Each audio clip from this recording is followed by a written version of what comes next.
Vivre des émotions, c'est tout à fait normal. C'est juste humain.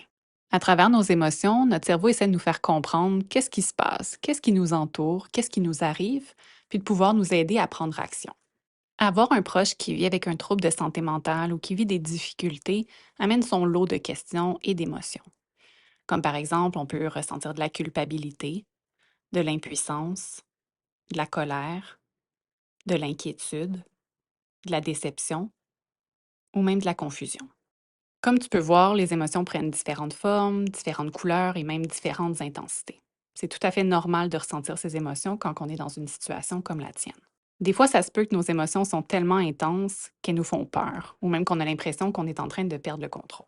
Dans des moments comme ça peut être difficile de se calmer puis de consciemment composer avec ces émotions.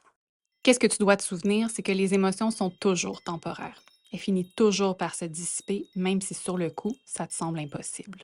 Pour t'aider à passer à travers ces émotions intenses, à passer du rouge au vert ou peut-être au jaune, il y a certaines choses que tu peux faire. Comme par exemple, il y a différentes techniques qui peuvent t'aider à être un peu plus dans le moment présent, à t'ancrer dans la réalité, puis à reconnecter la partie émotionnelle de ton cerveau à celle dite rationnelle, donc celle qui réfléchit puis qui prend des décisions. Devenir plus conscient de ce qui déclenche certaines de tes émotions va te permettre de faciliter la gestion de celles-ci. Quand on comprend mieux qu'est-ce qui se passe intérieurement, bien souvent on minimise les chances que les émotions prennent le dessus. Tu peux par exemple te poser la question: comment je me sens quand ça arrive? Ou qu'est-ce qui fait que je me sens comme ça?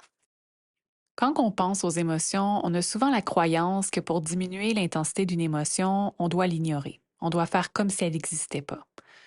Puis parce que souvent, les émotions désagréables, ben, on aime mieux ne pas les ressentir, on va essayer de se distraire, on va essayer de se changer les idées puis de penser à autre chose. Bien que ça puisse être efficace à court terme, c'est souvent une stratégie qui l'est moins à long terme. Le risque dans tout ça, c'est que nos émotions sont jamais exprimées. Ils restent à l'intérieur de nous. Donc, les émotions qui sont refoulées, comme emprisonnées, pourraient par exemple ressortir en explosion de colère, en crise de larmes ou en anxiété. C'est pourquoi accueillir ces émotions sans les juger, en faisant preuve de curiosité plutôt que de peur, puis les accepter, c'est des bonnes façons de pouvoir s'en libérer sainement. Est-ce que tu as une personne près de toi qui vit des difficultés puis ça te fait vivre toutes sortes d'émotions? Si c'est le cas, sache qu'on a un petit guide juste pour toi.